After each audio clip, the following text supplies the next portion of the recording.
নমস্কার সুধী দর্শকবৃন্দ। আজকে আমি আপনাদের সামনে এসেছি অনেক দিন পর উত্তম জ্যোতিষ চ্যানেলে আমি এসেছি। এর বিশেষ একটা গুরুত্বপূর্ণ বিষয় নিয়ে সেটা আপনাদের সামনে আমি তুলে ধরার চেষ্টা করব। সেটা হচ্ছে বিশ্ব রাশি। এই বিশ্ব রাশি জাতকদের কিভাবে মানুষ বা ব্যক্তি মানুষ বা কিছু অসচেতন কিংবা সুপরিকল্পিতভাবে কিছু ব্যক্তি মানুষ প্রতিনিয়ত আপনাকে বিশ্বরাশির জাতক জাতিকাদের বলছি, আপনাদেরকে ঠকাচ্ছে। কিভাবে সেটা আমি ব্যাখ্যা করার আগে আমি শুধু এটুকু বলবো যে চ্যানেলটাকে লাইক করুন, যতটা পারবেন শেয়ার করুন। আপনার ফেসবুকে শেয়ার করলে 2-5 জন দেখবে। এতে আপনি অন্তত ঈশ্বরের কাছে মহাপুণ্যবান ব্যক্তি হিসাবে সুপরিচিত হবেন। তো চলুন আমি দেখিয়ে দিই যে কিভাবে আপনার মনটাকে জয় করে, আপনার দুর্বল বিষয়গুলোর উপরে হিট করে এবং আপনার যে দুর্বল জায়গাগুলো আছে না, যেমন হচ্ছে যে আপনার সঙ্গে আপনার ফ্যামিলির মতপার্থক্য রয়েছে, আপনার কাছের মানুষ আপনার সঙ্গে গদ্দারি করছে, আপনার আজকে এই ঘটনা ঘটবে, হ্যাঁ ঠিক সেই ঘটনা ঘটছে, আপনার অর্থনৈতিক অবস্থা একটু অন্যরকম রয়েছে, আপনার গোপন শত্রু রয়েছে, আপনার মনের কথা অন্য জায়গায় ফাঁস করে দিচ্ছে, এই ধরনের কথা বলছে বলে আপনার মনটাকে জয় করে আপনাকে মিথ্যা ভাঁওতা বলবো এটা, যে নিয়ে যাচ্ছে। আপনি খুব ঠান্ডা মাথায় বুঝুন, আপনার কাছে জন্মছক আছে বা প্রত্যেকটা জাতকের কাছে জন্মছক আছে। সেখানে সনাতন জ্যোতিষ স্পষ্ট ভাষায় বলেছে, ওরে রাশি ধরে নয়, লগ্ন ধরে বিচার বিশ্লেষণ করা হয়। তাহলে লগ্ন ধরে যদি বিচার বিশ্লেষণ করা হয়, তাহলে রাশিটা এলো কোথা থেকে? আমরা তো রাশি ধরে করি না। তাহলে আজকের বিশ্ব রাশির ফল, আজকের বিশ্ব রাশির ফল, আজকের মেষ রাশির ফল, আজকের মিথুন রাশির ফল। আরে বাবা, মিথুন রাশি পেলি কোথা তুই? আমার যদি বিশ্ব রাশি হয় তাহলে আমার তো একটা লগ্ন আছে। তো কই লগ্নের ফলটা বলছিস না তো? কোনো জায়গায় আপনি দেখতে পাবেন না যে লগ্নর ফল নিয়ে আলোচনা করছে। সব আলোচনা করছে রাশি।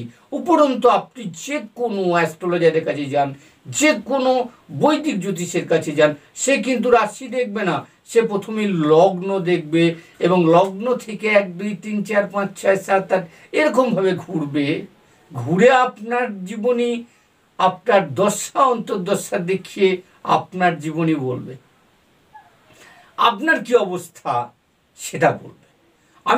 আমি এদিকে যাচ্ছি না, আমি লগ্ন নিয়েই কথা বলছি। তবু আপনাদেরকে একটু বোঝানোর চেষ্টা করছি যে প্রত্যেকটা জ্যোতিষ আপনার লগ্ন এবং আপনার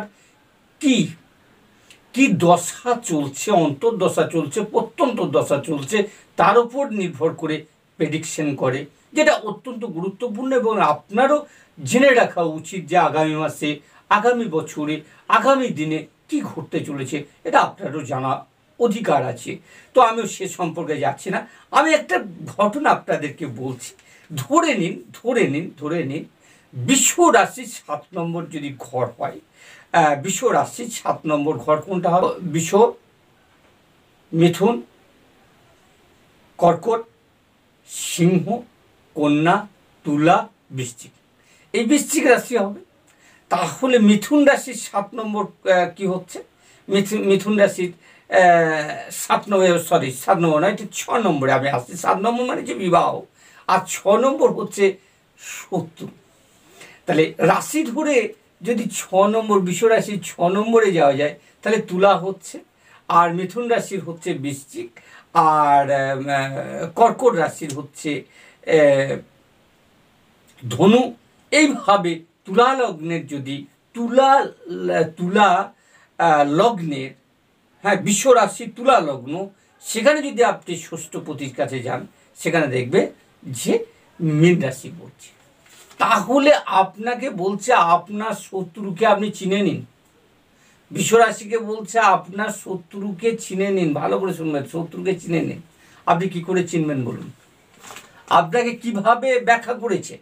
বলেছে যে বিশ্বরাশির ষষ্ঠ ভাব হচ্ছে শত্রু ভাব। কে আপনার শত্রু?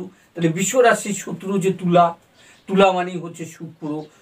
তুলার মধ্যে যে ব্যক্তিগুলো আছে তারা ষষ্ঠপতি, কাম, ক্রোধ, লোভ, লালসা, অনেক কিছু আছে, গোপন শত্রু। কিন্তু আপনার লগ্ন থেকে যদি বিচার করা হয় তাহলে টোটালটাই ভুল হবে। যদি ধরে নিন আপনার বিশ্বরাশি তুলা লগ্ন, তাহলে বিশ্বরাশি তুলা লগ্ন শুক্র নবম ভাবে বসে আছে, তার মানে আপনার সলিড আছে। লগ্নপতি নবম ভাবে বসে আছে। আমি এক্সাম্পল হিসাবে দিচ্ছি। ষষ্ঠপতি বৃহস্পতি, তিনিও বসে আছেন নবম ভাবে। তাহলে আপনার শত্রুকে আপনি কি খুঁজে পাবেন না। তাই দয়া করে ভিডিওটা লাইক করুন, শেয়ার করুন, 5 জনাকে আপনি জানান। আপনারও দায়িত্বশীল নাগরিক হিসাবে আপনারও 5 জনাকে জানানো দরকার। যে সেটুকু বলে আমি শেষ করছি, বাদ বাকিটা আমি পরে আবার আলোচনা করব।